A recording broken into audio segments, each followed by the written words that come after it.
Pro boxing fans here with Eddie Hearn. Eddie, it got a little bit heated there.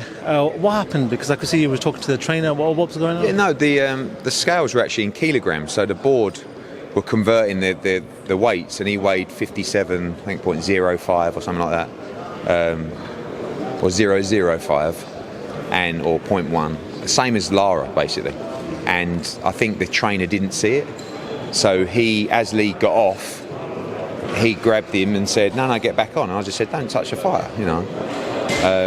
And then he asked the board the weights, and they confirmed it to him. So it was all good. A lot on the line, very heated, and it'll be very heated tomorrow night. Lara, as you do, grabs a can of Coke. Next year, all the pizza. Yeah, I mean, yeah, it's a bit different, isn't it? You know, it's like over here, generally you'll be told probably 2 hours of hydration before you can even eat. That's the science. Lara's science was a can of Coke and a pizza. So look, he's rugged and he's raw, and that's what you're going to get from him tomorrow night. Big fight though. He had a big smile on his face. You know, the one that.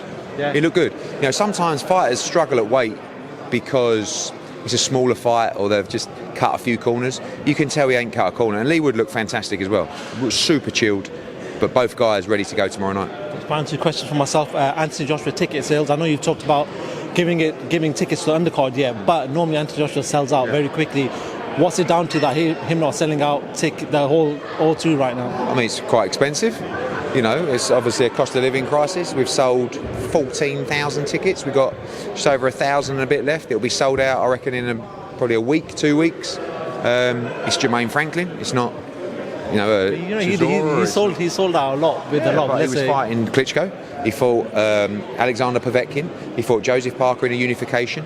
So they're the fights. He fought Andy Ruiz at Madison Square Garden. So, you know, it's going to be a sellout. And people like to jump on these things, but, you know, AJ remains. You know, you've seen at the moment, the reason that Fury and Usyk can't get a deal done in the Middle East is because Anthony Joshua's not involved. So who are the only people that have delivered a massive money fight in the Middle East? Anthony Joshua. You don't see Tyson Fury fighting. You don't see Alexander Usyk fighting against somebody over there, do you? And, you know, if it was Fury against AJ, this fight would have been done ages ago because the money would be huge.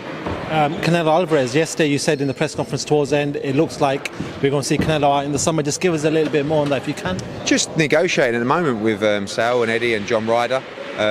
Obviously we know the date, Cinco de Mayo, May the 6th, and I think it's between Mexico and America. He would love Saul to go to Mexico, but obviously at the same time he's going to have to take a lot less money, but I think he's prepared to do that to make history, and I would be honoured if that would be John Ryder, and hopefully we can get that close. So final one, Tommy Fury fighting next week against Jake Paul.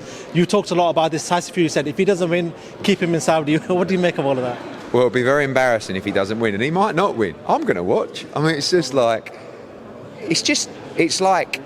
an undercard fight of a small hall show. Like, that's the level.